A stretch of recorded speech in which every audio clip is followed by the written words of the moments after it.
हाँ नमस्कार दोस्तों, जैसा कि मैंने आपको बताया था कि मेरे 2 बच्चों को लाया हूँ मैं।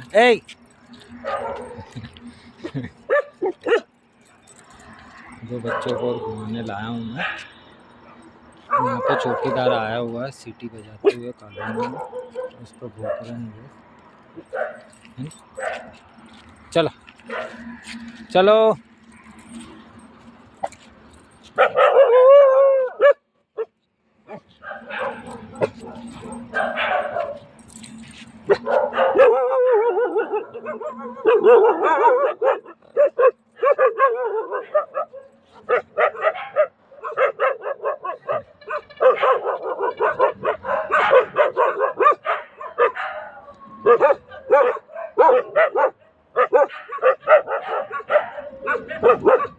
ये भी चौकीदारी कर रहे हैं, चौकीदारी। चलो चलो चलो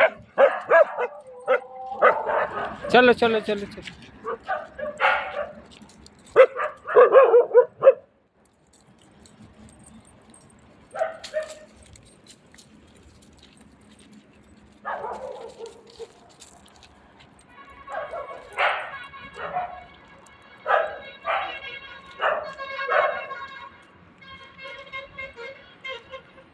तो दोस्तों वो चौकीदार जा रहा है, उसके साथ में एक बच्चा भी है, उसी को देख के भूख रहे थे ये।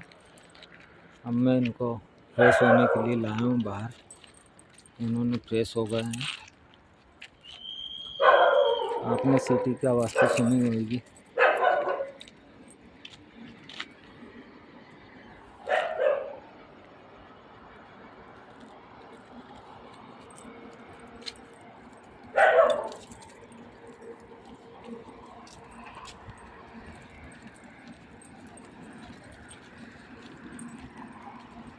ये ब्रूनो और राम है, ये जो रेड एंड ब्राउन कलर का, इसका नाम है ब्रूनो। और ये जो थोड़ा सा लंगड़ा रहा है, ये भी रोड एक्सीडेंट में चपेट में आ गया था। इस बच्चे को मैंने काफ़ी इलाज करवा के सही साट किया है, अब ये बच्चा पूरी तरह से स्वस्थ है। ये ब्रूनो की मैं आपको एक कहानी सुनाता हूँ। अभी साल भर पहले मेरे यहाँ इतनी ख़तरनाक बीमारी फैली थी, जिसको कैनाइन डिस्टेम्पर बोलते हैं। उस बीमारी ने मेरे 2 साल के जवान बच्चों को और 4 पपियों को तड़प तड़प के निगल लिया। उनकी जो तड़प थी वो मैंने देखी। दोस्तों, अगर आप भी डॉग लवर हो और आपने कभी भी बच्चों में ऐसी बीमारी देखी हो, तो आपको पता होगा कि बच्चे उन कैसे तड़पते हैं। मैंने उन बच्चों को तड़पते हुए देखा है। उन बच्चों की दुर्दशा और जो उनकी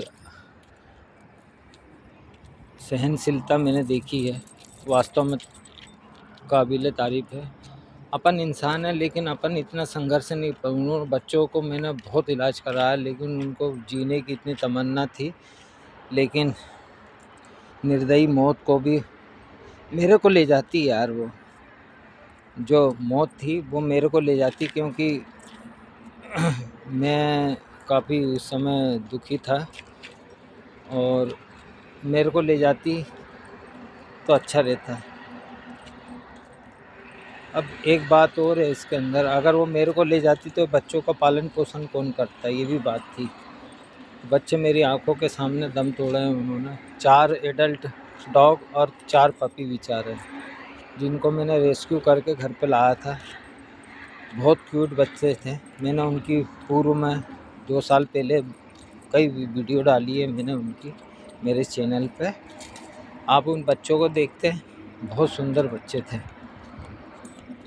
और बहुत अच्छे बच्चे थे वो,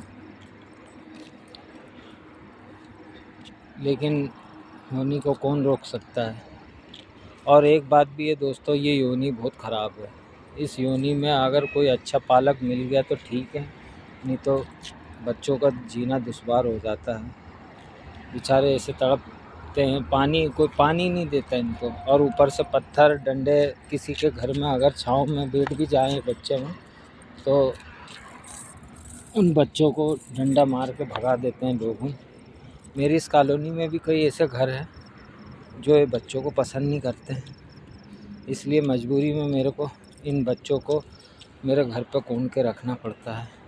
दोस्तों, मैं चले जाता हूँ दुकान पे, मेरी एक छोटी सी शॉप है, मैं चले जाता हूँ दुकान पे। अगर मैंने इनको छोड़ा तो इनको डंडे पत्थरों से मार के चोट पहुँचा सकते हैं, और फिर मैं आता हूँ तो मेरे से लड़ाई भी करते हैं वो। इस कारण मैं इन बच्चों को भले कैसे भी हो जंजीर से बांध के जाता हूँ, लेकिन ये बच्चे सुरक्षित है और स्वस्थ हैं और खुश भी है, बड़ा हैप्पी हो जाते हैं ये। इनको ऐसे घुमाने ले जाता हूँ। मेरे पास एक छोटी सी बाइक भी है, क्योंकि बाइक पे बैठते नहीं हैं, डरते हैं, क्योंकि ये बच्चे हैं ना कभी गए नहीं है बाहर, इस कॉलोनी से, इस रोड से कभी बाहर गए नहीं हैं, इनको कुछ भी नहीं पता है ना। जैसे अपने यहाँ छोटे बच्चे नहीं पैदा होते हैं, उनको कुछ मालूम नहीं रहता कि कौन माँ है, कौन बाप है, कौन अपना वो है, कहाँ से दूध मिलता है, कहाँ से फूड मिलता है। उसी प्रकार ये बच्चे हैं, बहुत अच्छे और सुंदर बच्चे हैं, और बहुत ज़्यादा ये मेरे से प्यार करते हैं,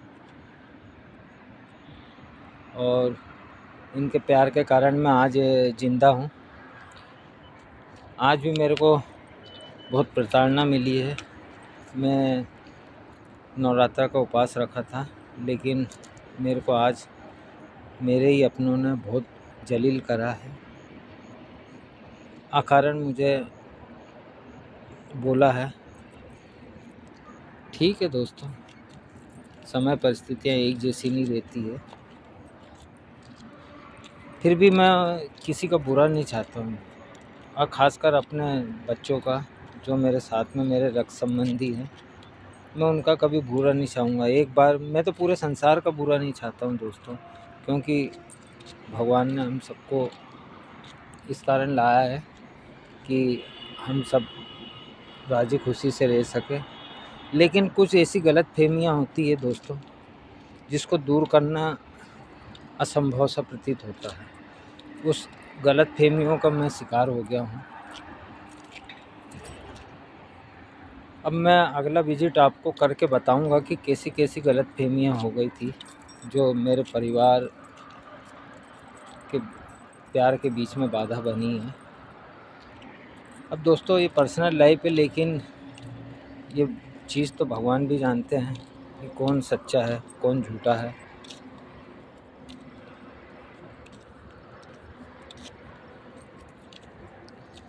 अगर मैं झूठा रहता तो आज अपनी सास की नौकरी नहीं छोड़ा होता, यूँ 8 साल दर दर नहीं भटकता रहता, आराम से अपनी ज़िंदगी चलाते रहता। पर दोस्तों, मैं ऐसी नौकरी पे था जिसमें झूठ बोलना अनिवार्य था। आप समझ तो गए होंगे वैसी कौन सी नौकरी है इस दुनिया में जहाँ पर झूठ का व्यापार चलता है। हालांकि इंसाफ भी मिलता है, ईमानदारी भी है, लेकिन अब मैं क्या बोलूँ, नहीं तो काउंसिल मेरा विरोध करेगी। आजीविका है, प्रोफेशनल है, ठीक है।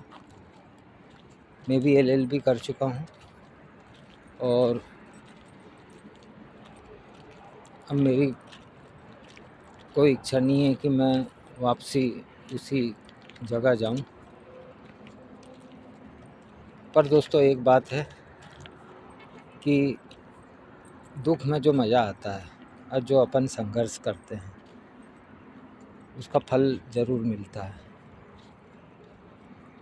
आज मैं बहुत अवसाद में हूँ, मैंने अभी तक फलियारी भी नहीं किया है, और मेरे आँखों से आंसू आ रहे हैं।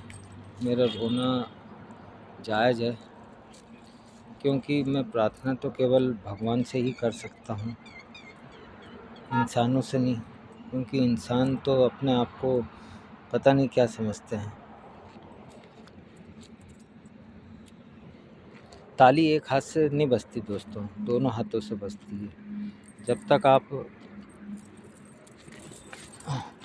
दोनों साथ में नहीं होंगे जब तक मज़ा नहीं आएगा। इस कारण मेरी चप्पल की बत्ती भी टूट गई है। चलो बच्चों, हो गया तुम्हारा, चले आप घर पे। ब्रूनो, राम, मेरा चैनल दोस्तों काफ़ी पुराना है। मैं 2013 से ये चैनल पे काम कर रहा हूँ, लेकिन आज तक मैं कभी प्रोफेशनल नहीं हो पाया। वो इस कारण कि मैं ये समझता हूँ कि ये बच्चों का दायित्व तो मेरा है और मैं इसका निर्वाह करूँगा। इस कारण मैं उस चैनल पे कभी इतनी देर मैं हाँ ज़रूर मैं इन बच्चों के साथ आपका थोड़ा बहुत इंटरटेनमेंट कर देता था, लेकिन अब चूँकि परिस्थितियाँ और समय बदल चुके हैं, अब मेरे को